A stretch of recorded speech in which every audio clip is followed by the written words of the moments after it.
দিবস না বলে মানবতা দিবস বলি, তাহলে কেমন হয়? মানবতা দিবস, কারণ তিনি তো শিকাগোর ওই ধর্মসভায় দাঁড়িয়ে একটা কথা বলেছিলেন, ইউনিভার্সাল রিলিজিয়ন আর ইউনিভার্সাল হিউম্যানিটি। ইউনিভার্সাল রিলিজিয়ন মানে হচ্ছে সবার মধ্যে আমি আছি আর সবার মধ্যে সবাই আছে, মানে আমাদের সেই বেদান্ত দর্শন। মনের বেদান্তকে তিনি আমাদের কাছে দিয়ে চলে গেলেন। তো এই মানবতা দিবস বা মানববাদী স্বামী বিবেকানন্দ সম্বন্ধে আমরা কিছু কথা বলি। জননী শান্তান্তে রামকৃষ্ণ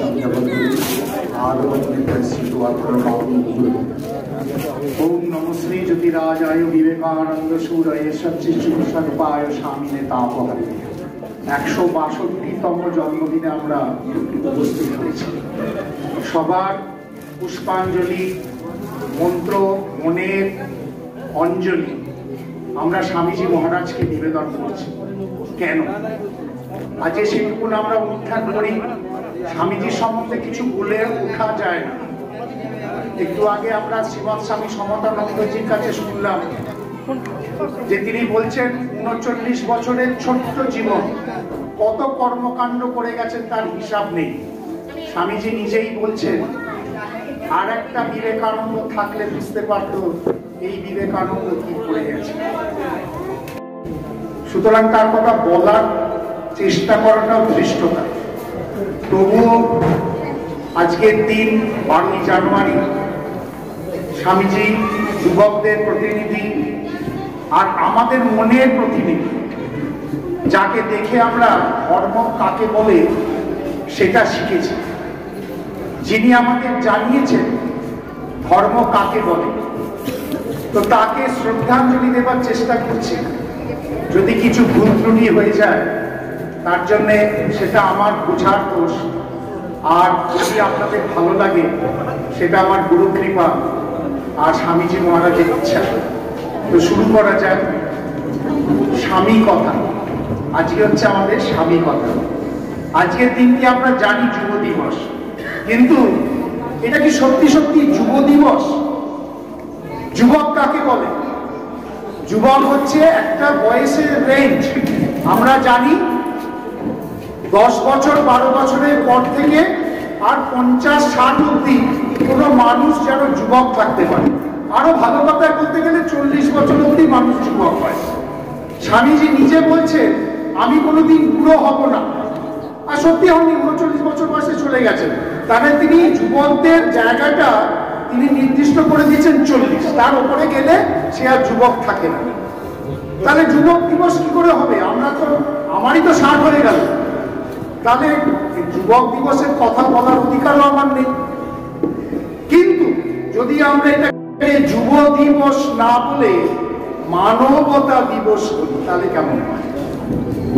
মানবতা দিবস, কারণ তিনি তো শিকাগোর ওই ধর্মসভায় দাঁড়িয়ে একটা কথা বলেছিলেন, ইউনিভার্সাল রিলিজিয়ন আর ইউনিভার্সাল হিউম্যানিটি। ইউনিভার্সাল রিলিজিয়ন মানে হচ্ছে সবার মধ্যে আমি আছি আর সবার মধ্যে সবাই আছে, মানে আমাদের সেই বেদান্ত দর্শন। মনের বেদান্তকে তিনি আমাদের কাছে দিয়ে চলে গেলেন। তো এই মানবতা দিবস বা মানববাদী স্বামী বিবেকানন্দ সম্বন্ধে আমরা কিছু কথা বলি। শ্রীরামকৃষ্ণ খুব শুদ্ধ সত্য ছিলেন।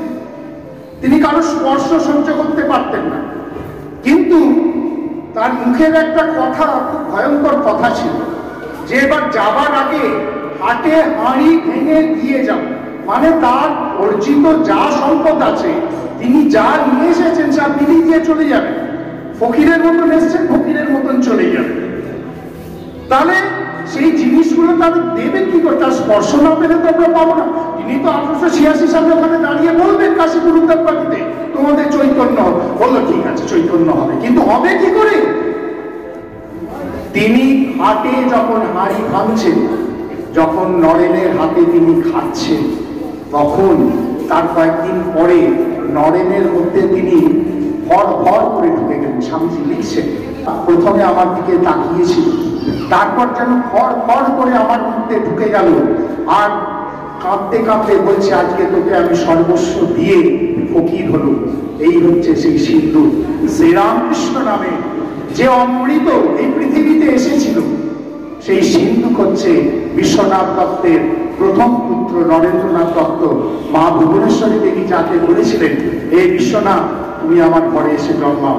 অত্যাচারে বলতেন, বিশ্বনাথকে বললাম ঘরে এসে জন্মাতে, একটা ভূতকে পাঠিয়ে দিয়েছে।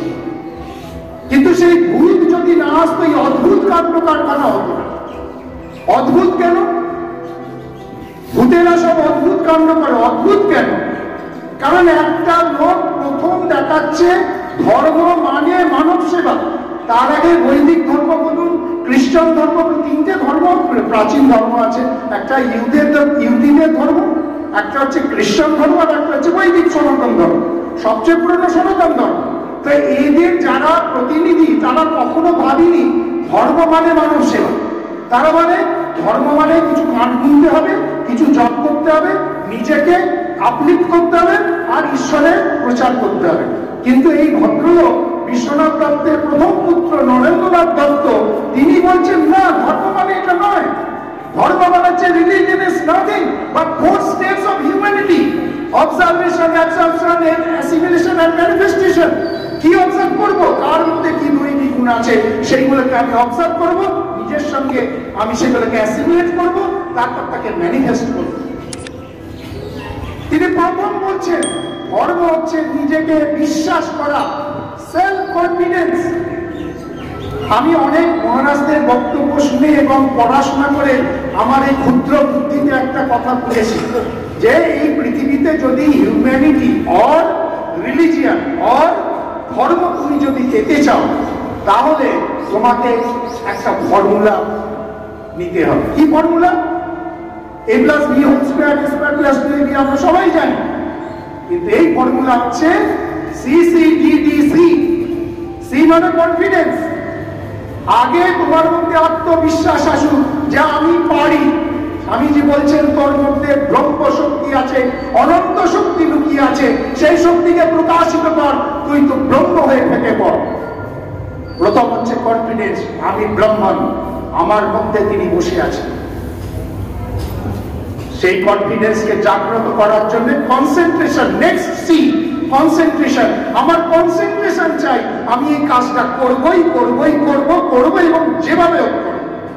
স্বামীজির একটা উপদেশ আছে, অনলাইনার, সেটা হচ্ছে যদি তুমি কাজ করতে চাও তাহলে আপনি এসে জুটবে, না হলে সেটাকে অজুহাত হয়ে দাঁড়াবে। যদি তুমি কাজ করতে চাও সে কাজ হবেই, আর যদি কাজ না করতে চাও সেটা অজুহাত হবে। আমরা এটা আশ্রমের যারা চেয়ারে বসে আছি, আশ্রমের দৈনন্দিন কাজ যারা চালাই, তারা এটা 100% বুঝি। কত লোক বলে, আজকে মহারাজ বলছেন যে সকালে কেউ এলো না, অজুহাত অনেক আছে। যদি আমি মনে করি আমি আসবো, আমি আসবোই, কেউ রুখতে পারবে না। পৃথিবীতে দুটো কথা হয়, স্বামীজি মহারাজের মুখের কথা। ঠাকুরকে একদিন বলছেন, কথা পরিত্তর থেকে উদ্ধৃতি দিচ্ছি, ঠাকুরকে বলছেন আমি অন্ধবিশ্বাস মানি না। ঠাকুর বলছেন সে কি নেই, বিশ্বাসের আবার হাত পা নাক চোখ কান হয় নাকি? হয় বিশ্বাস নয় অবিশ্বাস, দু নৌকোয় পা দিয়ে চলা যায়। শ্রীরামকৃষ্ণের কথাটা আমরা পরবর্তীকালে নরেন্দ্রনাথ দত্তের মধ্যে আমরা প্রকাশিত দেখতে পারি। কোনোদিন তিনি দু নৌকায় পা দেন, একটাই নৌকা, আমি বিশ্বাস। বিদেশেতে রিলিজিয়ন বলে না, বলে ফেথ। তোমার কি ফেথ? তুমি ক্রিশ্চিয়ান হিন্দু, ফেথ বলে, ওখানে বিশ্বাস বলে। আমরা বলি ধর্মের কথা, আমরা বলি এই ধর্মের আমি অনুরাগী, বৈষ্ণব, শাক্ত, এইসব কথা বলি। কিন্তু actual do you have faith? তোমার মধ্যে কি বিশ্বাস আছে? যদি বিশ্বাস থাকে তাহলে তুমি ধার্মিক, যদি বিশ্বাস না থাকে তুমি অধার্মিক। স্বামীজি বলছেন তোমার মধ্যে যদি বিশ্বাস থাকে তবে তুমি ধর্ম, এর থেকে লোকেরা দূরে যাও। তোমার মধ্যে বিশ্বাস নেই, বিশ্বাস আছে আমি শ্রীরামকৃষ্ণের কাছে আসি, আমি নিশ্চয়ই আমার চরিত্র গঠন হবে। বিশ্বাস যদি থাকে আমি তার কথা ফলো করব, আমার চরিত্র গঠন হবে। যদি না করি, আমি যদি বিশ্বাস না করি, আমি ওটাকে ফলোই করতে পারবো। স্বামীজি এই জায়গাটা আমাদের বারবার করে দেখাচ্ছেন। কথাগুলি কথা এরকম সাপোর্টে আমি বলছি। শ্রীরামকৃষ্ণ এসে আমাদের ঠাকুর কি বলছেন, আগে মানুষ হয়, মান আর হুঁশদের মধ্যে জানুক। স্বামীজি তার প্রতিনিধি ছিলেন, বলতেন যদি এ মানুষ নয় তার ব্যবহারের অধিকার নেই। সেই মান আর হুঁশ একসঙ্গে সন্ধি করে কি করে মানুষ হবে, তার কিছু সিন্ধুককে তিনি তার প্রিয় নরেনের কাছে রেখে গেলেন বা তিনি বলেছিলেন। আর কারণ তিনি কিরম ভাবে রেখেছিলেন, দ্বিতীয় দর্শন দক্ষিণেশ্বরের বারান্দায় নিয়ে গেছেন, ওই গঙ্গার দিকের বারান্দায় দিয়ে বলছেন, হাঁটু গেড়ে ঠাকুর সামনে বসে পড়েছেন, বলছেন হে নররূপী নারায়ণ, তোমাকে আমি চিনেছি, তুমি জীবের দুঃখে কাতর হয়ে তাদের দুঃখ মোচনের জন্য তুমি পৃথিবীতে এসেছো। কে বলছেন? স্বয়ং ভগবান বলছেন। আমি একজন সর্বপ্রিয়ানন্দজির একটা বক্তৃতার মধ্যে থেকে শুনছিলাম, সাউথ ইন্ডিয়ার কোন একজন সাধু আছেন, তিনি তাকে একটা জিজ্ঞাসা করার ছিল কোন নিউজ চ্যানেল থেকে যে আপনি কেন সাধু হলেন, কেন গেরুয়া ধরলেন? তো তিনি একটা কথা বলেছিলেন, বললেন যে সাধু হবার জন্য তিনটে জিনিস লাগে। একটা হচ্ছে নিজের বিশ্বাস, দ্বিতীয় হচ্ছে স্ক্রিপচার গুলো বলে আমাদের যে সমস্ত পুরাণ ইতিহাস আছে তারা বলে ভগবান আছে, এই কারণে ভগবান আছে। তো নিজের বিশ্বাস, আমি জানি ভগবান আছে, স্ক্রিপচার গুলো বলছে ভগবান আছে তাই মানি। আর তৃতীয় একটি কারণ হচ্ছে ভগবান রামকৃষ্ণ। মাত্র 100 বছর আগে, 150 বছর আগে একটি লোক তার ল্যাবরেটরিতে দেখিয়ে গেছে যে ভগবান সত্য, তাকে উপলব্ধি করা যায়, তার সঙ্গে কথা বলা যায়, এবং তার পদ্ধতি শেখানোর জন্য তিনি এই স্বামী বিবেকানন্দ মহারাজকে সৃষ্টি করেছেন, যে আমাদের আশ্বস্ত করবে। তিনি ওই ঠাকুরের কথা লণ্ঠন, ওই যে রাত্রেতে পাহারাদার বেরিয়েছেন, তার হাতে লণ্ঠন আছে, তিনি সবার মুখ দেখতে পাচ্ছেন, কিন্তু তার মুখ যদি দেখতে হয় তখন লণ্ঠনটাকে তার মুখের দিকে ঘোরাতে হয়। স্বামীজি মহারাজ হচ্ছেন সেই লণ্ঠন, সেই লণ্ঠনের আলোতে আমরা শ্রীরামকৃষ্ণদেরকে একটু একটু চিনতে পারি। উদ্দীপ্ত মগজটা তো একটুখানি ধরবে কি করে? 100 পাত্রে 400 দুধ আমাদের ধরে না, 100ই ধরে না, তাই পৌঁছতে পারে না আমাদের কাছে। কিন্তু তবু স্বামী বিবেকানন্দ মহারাজ ছিলেন, সেই জন্য আমরা ভগবানের কিছু আভাস পেতে পারি, আভাস মাত্র পাই। হে স্বামীজি, তোমার জন্ম দিবসে, তোমার আবির্ভাব দিবসে, এই দিব্য দিনে তোমার কাছে আমরা কৃতজ্ঞ। এইটা অন্তত একবার বলি। স্বামীজি বলছেন, যদি তুমি কারোর কাছে কোনো উপকার পেয়ে থাকো, সারা জীবন সেটা মনে রাখবে। কারোর কাছে বিন্দু মাত্র যদি উপকার পেয়ে থাকো, সারা জীবন তার জন্য তুমি সেটা মনে রাখবে এবং তাকে তুমি মনে করবে আমি তার কাছে ঋণী। কিন্তু আমরা বাঙালিরা কি করি? যে আমার উপকার করেছে আগে তার ব্যবস্থা করি, সেটাতে আমাকে না চিনতে পারে। কি বলে একটা আচরণ দেওয়ার চেষ্টা করবো। সরলতার তো শেষ কথা ছিল। প্রচন্ড খিদে পেয়েছে, বসে আছে, অখণ্ডানন্দ রান্না করছে, আর স্বামীজি রেগে গালাগালি করছে। তার মধ্যে গালাগালি মানে সে একদম শেষ নিমিত্তে, সেই কথাগুলো আর উচ্চারণ করছি না সাধু দেশে, তো গালাগালি দিচ্ছে। গঙ্গাধর অখণ্ডানন্দজি তাড়াতাড়ি রান্না করেছে, স্বামীজির সামনে বসিয়েছে, রান্নাটা ভালো হয়েছিল, গপ গপ করে খেয়েছে।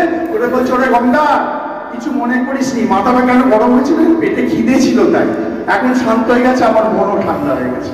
তো স্বামীজি, আপনি আপনারা চিন্তা করুন না, 27 সেপ্টেম্বর ওই 1893 সালে কি হচ্ছে। স্বামীজি সেদিন দেখতে এসছেন শিকাগোতে, তখন বক্তৃতা দেওয়া গেছে, স্বামীজি বিখ্যাত হয়ে গেছে। সেদিন তিনি শুনতে এসছেন। শুনতে আসার পর হলের লোকেরা তাকে নিয়ে গিয়ে ডায়াসে বসাচ্ছে যে আপনি এখানে বসুন, কিছু বলুন। স্বামীজি, আজকে তো আমার দিন নয়। যখন স্বামীজিকে বসাচ্ছে তখন একজন খ্রিস্টান বক্তৃতা দিচ্ছেন এবং তিনি কি বলছেন, চায়নাতে আমরা খ্রিস্টানিটির প্রচার করতে গিয়েছিলাম, চায়নার লোকেরা আমাদের হেল্প করেনি, নানা রকম বাধা দিয়েছে। স্বামীজি বললেন, যখন বলতে উঠলেন সবার অনুরোধে, সবার অনুরোধে যখন বলতে উঠলেন, স্বামীজি বললেন, আমি কিন্তু যদি খুব নির্মম কোন সত্য কথা বলি, এই খ্রিস্টান লোকেরা সেটা মেনে নিতে পারবেন তো? স্বামীজি প্রথম কথা বলছেন, আপনি কেন চায়নাতে খ্রিস্টানিটি প্রচার করতে গেছেন? তাদের কি ধর্ম নেই? চায়নাতে যে লোকগুলো খেতে পাচ্ছে না তাদের জন্য কি আপনারা কিছু করেছেন? ভারতবর্ষে এত লোক, এই যে কদিন আগে দুর্ভিক্ষ গেল, এত হাজার হাজার লোক পড়ে গেল, আপনারা তাদের ধর্ম দিতে গেছেন। ভারতের ধর্মের অভাব নেই, চায়নাতে ধর্মের অভাব নেই, জাপানে ধর্মের অভাব নেই, ধর্ম আমাদের প্রচুর আছে, আমরা সবাইকে তা দিতে পারি। তো আমাদের খাদ্য নেই, তোমাদের যদি কিছু দেওয়ার থাকে তাহলে খাদ্য দাও। পরিষ্কার কথা, একটা কথা, এটাই হয়, মন এবং মুখ এক যদি হয় তাহলে স্বামীজিকে ভালোবাসি। যদি মন আর মুখ এক না হয় তাহলে স্বামীজিকে আমরা ভালোবাসি না, যেটা আমরা প্রতি ক্ষেত্রে উপভোগ করতে চাই। শ্রীরামকৃষ্ণ বলছেন, ভাবের ঘরে চুরি করো না। ভাবের ঘরে চুরি অনেক মানুষকে তিনি দেখেছেন, কিন্তু দেখেছেন তিনি বলছেন, নরেনকে দেখলুম তার চোখ দুটো আকাশের দিকে, তার ভাবের ঘরে চুরি নেই। যখন স্বামীজি সম্বন্ধে সবাই বলছে যে এই ছেলে কি হয়ে গেছে, হোটেলে গিয়ে চাচার হোটেলে গিয়ে মাংস খাচ্ছে পেঁয়াজ দিয়ে আর সিগারেট টানতে টানতে রাস্তা দিয়ে যাচ্ছে, ঠাকুর বলছে দুঃশালা বেশ করেছে, তোর বাবার কি, তার ভাবের ঘরে চুরি নেই। স্বামীজির একটা সাংঘাতিক উপদেশ, আমরা এর সঙ্গে আলোচনা করতে পারি এই কথাটার মধ্যে। দেখুন কি সুন্দর, স্বামীজি খুশি হয়েছে। স্বামীজি একটা বলছেন দারুণ কথা, বলছেন সেলফ রেসপেক্ট আর সেলফ এস্টিম। যদি তুমি আয়নার সামনে দাঁড়িয়ে নিজেকে রোজ ধন্যবাদ না দাও, তাহলে তুমি পৃথিবীর শ্রেষ্ঠ মানুষটার সঙ্গে কথা বলবার জন্য সুযোগ হারাচ্ছ। কেউ বিশ্বাস করতে পারে এটা? আমাদের সেলফ রেসপেক্ট নেই। আমরা ভাবি আমার এই কাজটা ভগবান করে দিয়ে, আজকে এই যে এত সুন্দর পরিবেশ, এত সুন্দর অনুষ্ঠান, আমরা কি করবো যে ভগবানের কৃপায় আমরা করেছি। না, স্বামীজি বলছেন না, এখানে ভগবানের কোনো ক্রেডিট নেই। ক্রেডিট আছে তোমার পরিশ্রমের, তোমার সততা, তোমার লোকের কাছে নিজের উন্মুক্ত কাজ, নিজের পিঠ চাওড়াও, নিজেকে ধন্যবাদ দাও, সেলফ রেসপেক্ট করো। আর এটা তো ঘটনা, আমাদের বেদান্ত তাই বলছে। স্বামীজি তো বাজে কথা কিছু বলছেন না। বেদান্ত কি বলছেন? বলছেন ঈশ্বর দ্রষ্টা স্বরূপ, সর্বধী সাক্ষীভূতম ভাবাতীতম নিরঞ্জনম। তিনি কি বলছেন? তিনি সমস্ত ব্যাপারের হচ্ছে সাক্ষী স্বরূপ। আমার পাপ, আমার পুণ্য আমি তৈরি করছি, আমার কার্মিক সংসার আমি করছি, ইটস মাই ওয়ার্ল্ড। এখানে ভগবানের হাত নেই। স্বামীজি এটা আমাদের বারবার মাথার মধ্যে ঢোকাতে চাইছেন। আমরা কিন্তু শনি মন্দিরের সিন্নি খাওয়ার জন্য লাইন দিয়ে দাঁড়িয়ে আছি। যদি শনির সিন্নি খাই তাহলে আমার পাপ কর্ম কেটে যাবে। আমি হাতে যদি একটা কবচ করি তাহলে আমার কত জন্মের পাপ কেটে যাবে। আমার বাড়িতে রোগ হয়েছে, তাহলে একটা শেতলার জল দিই, তাহলে আমার পাপ কেটে যাবে। সরি, কোনো দিন হয়নি, কোনো দিন হবে না। এটা শুধু বুঝলুকি। স্বামীজি এটাই বলছেন, এটা হচ্ছে বুঝলুকি। এর মধ্যে কোনো ধর্ম নেই। ধর্ম আছে নিজের প্রতি সৎ থাকা, নিজের সততা থাকা, নিজের মনুষ্যত্বকে প্রকাশ করা। যদি আমি মনে করি এই আশ্রমে হেল্প করব, আমার বাপ, দাদা, ছেলে, মেয়ে, নাতি যা বলে বলুন, আমি করবই, কারণ আমি এটা আমার রাস্তা বলে নিয়েছি। যদি মনে করি আমি আশ্রমে যাব না, আমাকে পুলিশে জোর করে ঢোকালেও আমি যাব না। It's my world. এখানে কেউ ঢুকতে পারে না। এখানে আমার সততা, আমার সঙ্গে আমার ধর্ম, আমার মানবতার ধর্ম। কি সুন্দর বলছেন দেখুন, মিথ্যা আর সত্যের মধ্যে 4 আঙ্গুলের তফাৎ। আজকালকার ফেসবুকের যুগ, ইউটিউবের যুগ। আমরা একটা বুড়ো আঙ্গুলের টিপি, লাইক আর ডিসলাইক, ব্যাস হয়ে গেল। আর এই হোয়াটসঅ্যাপ ইউনিভার্সিটি আর ফেসবুক ইউনিভার্সিটিতে যা ছাপে তাই বিশ্বাস করি, কোনোদিন ওর ভেতরে যাই। ধরুন কালকে লিখল অমুক শিবলিঙ্গ স্বয়ম্ভু, মানে তিনি মাটির থেকে ট্রেনে, সরি বাজে কথা বলছি, আবার মাটির থেকে নিজে উঠেছেন। কিন্তু তার তলায় যে ছোলা দেওয়া ছিল, জল দেওয়া ছিল, ছোলা গাছগুলো ফুলে উঠেছে, শিবটা ভেসে উঠেছে, সেটা কেউ লিখছে না। তার মধ্যে শিবের নানা স্তুতি আরম্ভ হয়ে গেল, পার্বতীর নানা স্তুতি হয়ে গেল, হিন্দু ধর্ম পুনর্জাগরিত হয়ে গেল, সনাতন ধর্ম যেগুলো হেরে যাচ্ছিল, সনাতন ধর্ম সবাই তো কেড়ে নিয়ে চলে যাচ্ছে, সনাতন ধর্ম পুনর্জাগরিত হয়ে যাচ্ছে। কিন্তু আমরা তো তলিয়ে দেখি না ওর ভেতরে কি সায়েন্স আছে, ওর মধ্যে কি ঘটনা আছে। স্বামীজি বলছেন না, এটা হবে না। যা চোখে দেখছো, যা কানে শুনছো, তার মধ্যে 4 আঙ্গুলের তফাৎ। কানে শোনা মানে ফেসবুকের দেয়ালে যা দেখছো সেটা ঠিক নাও হতে পারে। তোমাকে নিজেকে পরীক্ষা করতে হবে। এখন তো পরীক্ষা ব্যবস্থা হয়ে গেছে, শুধু পয়েন্ট মারো, টিক মারো আর না টিক মারো, খালি বক্সে টিক দাও, দেখতে যাবার দরকার নেই। যার জন্য আজকে ছাত্রছাত্রীদের এই অবস্থা। কেউ পড়াশোনার মধ্যে দেখতে ঢোকেই না, সারাদিন খালি এন্টারটেনমেন্ট, হয় ইউটিউব, নাহলে শর্টস, নাহলে রিলস, নাহলে ইনস্টা, এই চলছে সারাদিন। খালি মনে কি করে খুশি। আমাদের মনে খুশি পেতে গেলে আগে নিজেকে বিদ্যা অর্জন করতে হবে, নিজেকে পড়াশোনার রাজত্বে ঢুকতে হবে। 20টা 25টা বছরে নিজেকে যদি নিযুক্ত করতে পারো, তবেই তুমি এন্টারটেনমেন্ট দেওয়ার উপযুক্ত হবে। পাওয়ার না। পাওয়ার জন্য তো গায়ে একটা পালক দিয়ে ঘষলেও সুখ পাওয়া যায়, শান্তি পাওয়া যায়। সুখ আর শান্তি একসঙ্গে পেতে গেলে নিজেকে পরিশ্রম করতে হবে, জপ, নিয়ম, আসন, প্রাণায়াম এইগুলোকে অধীন করতে হবে। আমি সবসময় বাবা মায়েদের কাছে রিকোয়েস্ট করি যে আপনাদের সন্তান, আপনাদের নাতি নাতনিদের জোর করে স্বামীজি করেন। 14-15 বছর ধরে তো নানা রকম ইনজেকশন দিচ্ছে, ভ্যাকসিনেশন চলছে, জন্মের পর থেকে 16 বছর অব্দি নানা রকম ভ্যাকসিনেশন চলে। স্বামীজি বলেন 5 বছর বয়স থেকে, দেখুন তার মধ্যে কি একটা সাংঘাতিক একটা বিপ্লবী ভাব জেগে ওঠে, বিদ্রোহ জেগে ওঠে, বর্তমান সমাজ ব্যবস্থার প্রতি তারা বিমুখ হয়ে যাবে। এবং তখনই ভারতবর্ষের কেন সারা পৃথিবীর সুদিন আসবে, কারণ তারা এই তথাকথিত সোশ্যাল মিডিয়া থেকে বিরূপ হবে, ডিটক্সিকেটেড হবে। এবং ডিটক্সিকেটেড যখন মানুষ হয় তখন তার স্বাস্থ্য পুনরুদ্ধার হয়, আমাদের মানসিক স্বাস্থ্য পুনরুদ্ধার হবে, মানবতা দিবসটা সফল হবে। বর্তমান দিনে আমরা বলেছিলাম যে ব্যাস পূর্ণিমা, আষাঢ়ী পূর্ণিমা, গুরু পূর্ণিমা আমরা সবাই মানি, যারা শিষ্য পরম্পরা, গুরু পরম্পরা ভারতবর্ষে আমরা সনাতন ধর্মী মানি। কিন্তু বর্তমান দিনে আমার মনে হয় গুরু পূর্ণিমা হচ্ছে কৃষ্ণা সপ্তমী তিথি, ওই আজ অথবা 12ই জানুয়ারি, যেদিন স্বামীজি দাঁড়িয়েছেন, জন্মগ্রহণ করেছেন, এই পৃথিবীতে আবির্ভূত হয়েছেন এবং তিনি আমাদের মানবতার ধর্ম শিখিয়েছেন। বনের বেদান্তকে আমাদের জন্য তিনি অধীত করে আমাদের ঘরেতে পৌঁছে দিয়েছেন। সেই দিনটাই বোধহয় এখন গুরু পূর্ণিমা হওয়ার সবচেয়ে বড় উপযুক্ত জীবন, কারণ তিনি আমাদের একটা উপদেশ দিয়েছেন, কোন বড় কাজই কঠোর পরিশ্রম, কষ্ট শিকার ছাড়া হয় না। একটা লেকচার আজকে এখানে দিচ্ছি, সবাই শুনবার জন্য বলে যে পলাশ মহারাজ দারুণ বলে, কিন্তু এর পেছনে কত 30-40 বছরের পরিশ্রম আছে, 30-40 বছরের পড়াশোনা আছে, গুরুর চরণের তলায় শুনে তার গুরুমুখী বাক্য শোনা আছে, ইউটিউব সার্চ করে করে সমস্ত মহারাজদের কথা শোনা আছে, সেইগুলোকে আবার তার লাইনকে দেওয়ার জন্য, শোনার জন্য সারা রাত্রি জায়গা আছে। পরিশ্রম ছাড়া কখনো হয় না।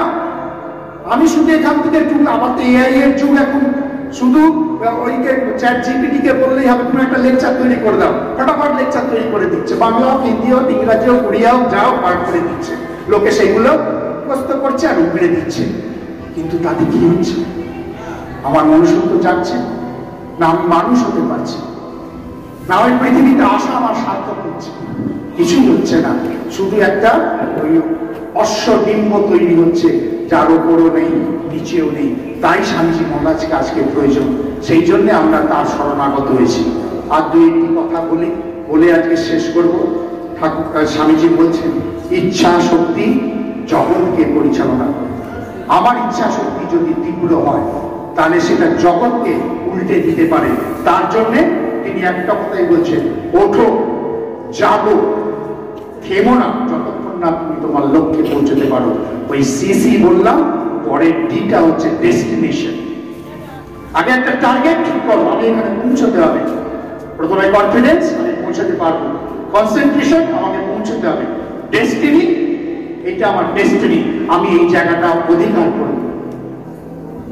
তারপরে ডিটা হচ্ছে ডেডিকেশন, তার জন্য যা ইচ্ছা ত্যাগ করতে হবে, যা ইচ্ছা ত্যাগ করতে হবে। মানুষ এই যে বর্তমান দিনে সব মনোবিদরা বলে না, 6 ঘন্টা ঘুমোবে, 7 ঘন্টা খাবে, 8 ঘন্টা প্রোটিন নেবে, 9 ঘন্টা ওই করবে, এতে মানুষ কখনো সফল হয় না। 3টে ভদ্রলোকের মধ্যে কি কমন আছে বলুন দেখি? টেলসা, জামশেদজি টাটা আর আমাদের বিনোবা ভাবে, আর ওই যে আর মহাত্মা গান্ধী, এদের মধ্যে কি কমন আছে বলুন তো? এরা সবাই ইন্সপায়ার্ড স্বামীজির কথা শুনছে। এর সঙ্গে ম্যাক্স মুলার আছে, গুডউইন আছে, কে নেই? সারা পৃথিবীর যত মনোবিদ, দার্শনিক সবাই এই স্বামীজির কথাতে উদ্বৃত্ত। আমরা বাঙালিরা শুধু নই, আমরা বলি ও বিবেকানন্দ নয়, বিবিকা আনন্দ। আমরা এই কথা আমরা বলি, আজকে বলি না, কিন্তু এত কাল বলে এসেছি। আর গিয়ে কি হবে? যারা রামকৃষ্ণ মিশনের দীক্ষিত বা মিশনকে ভালোবাসে বা রামকৃষ্ণ অর্ডারকে ভালোবাসে, তারা ছাড়া বলে গিয়ে কি হবে? ও তো কতগুলো লোক বক বক করবে, হাততালি চিনি দেবে, একটু কমলা লেবু দেবে, মিষ্টি দেবে, কথা শেষ হয়ে যাবে। কিন্তু আমার যে প্ল্যাটফর্মটা সেখানে উন্নত হতে পারে সেটা কিন্তু কারোর ধারণা নেই, সেটা কেউ চিন্তাই করতে পারে না। কারণ আমরা বিবেকানন্দকে বলি বিবিকা আনন্দ। Same to us, same to us. টেলসা হয়ে গেল আজকে পৃথিবীর সবচেয়ে বড় কোম্পানি স্বামীজি সঙ্গ করে। ম্যাক্স মুলার কত বড় প্রশংসা করছেন, বিবেকানন্দকে না জানলে পরে বৈদিক সত্যকে জানা যায় না। মহাত্মা গান্ধী বলছেন, আমি যখন সমস্ত এগুলি পড়াশোনা করলাম স্বামী বিবেকানন্দ রচনা বলি, তখন আমার ভারতীয়তা জাগ্রত হলো। আর আমাদের ঘরের ছেলের কথা ছেড়ে দিন, নেতাজি সুভাষচন্দ্র বসু, যিনি স্বামীজিকে তার ধ্রুবতারা করেছিলেন। স্বামীজি যেমন ঠাকুরকে প্রথম গান শুনিয়েছিলেন, যাবে কি দিন আমার বিফলে চলিয়ে, বা তুমি আমার জীবনের ধ্রুবতারা, নেতাজি বসু সেটা করে দেখিয়েছিলেন। তাই ভারতবর্ষকে তিনি প্রথম স্বাধীনতার স্বপ্ন দেখাতে পেরেছেন। সত্যিকারের স্বাধীনতা, বর্তমান দিনের স্বাধীনতা নয়, সত্যিকারের স্বাধীনতা তিনি দেখাতে পেরেছিলেন ভারতবর্ষের চোখে, যে আমরা স্বাধীন হতে পারি, যে স্বাধীনতা আমরা জয় করে নিতে পারি, অপরের হাত থেকে ছিনিয়ে নিতে পারি। তিনি তো তার আদর্শ করেছিলেন স্বামী বিবেকানন্দ। আর বলছেন আর একটা কথা, এইরকম কথা বলতে বলতে সেলফ রেসপেক্ট, সেলফ এস্টিম, এসব কথা বলতে বলতে আমাদের মধ্যে একটা জিনিস তৈরি হয়, কি বলুন তো? সেটা হচ্ছে অ্যারোগেন্স, অহংকার। আমি সব পারি, আমি অহং ব্রহ্মাস্মি, আমরা বলি না, অহং ব্রহ্মাস্মি, তত্ত্বামসি। এইসব যখন বেদান্ত আমরা আলোচনা করি, করতে করতে আমাদের মধ্যে একটা অহংকার জাগ্রত হয়। স্বামীজি বলছেন, অহংকার যদি তোমার তৈরি হয়েছে, তোমার লাইফ শেষ হয়ে গেছে, তুমি ধর্ম থেকে বিচ্ছিন্ন হয়ে গেছো। সবচেয়ে আগে এটার দিকে খেয়াল রাখতে হবে যে একটা কাজে আমি সাকসেস হয়েছি, সেটা আমি মনে করি আমার ইচ্ছাতে হয়েছে, আমার পরিশ্রমে হয়েছে, কিন্তু অ্যারোগেন্স না তৈরি হয়। কারণ এর একটা কাজের সাকসেস হওয়ার জন্য অনেকগুলো ফ্যাক্টর থাকে, সেই ফ্যাক্টরগুলো কিন্তু আমি একা জোগাড় করিনি, আর অনেক মানুষ সেগুলোকে ছোট ছোট ছোট করে জোগাড় করেছে, তবেই কাজটা সাকসেস হয়েছে। অ্যারোগেন্স যদি থাকে তাহলে কিন্তু এই ধর্মটা আবার দূরে চলে যাবে। তাই আমরা শেষ কথা বলি, স্বামীজির শেষ উপদেশ আমাদের, শুধু বড় হইও না, শুধু বড় হইও না, বড় মানুষ হও। শুধু বড় হইও না, বড় মানুষ হও। আমার মধ্যে যেন মান আর হুঁশ প্রপার জায়গায় থাকে।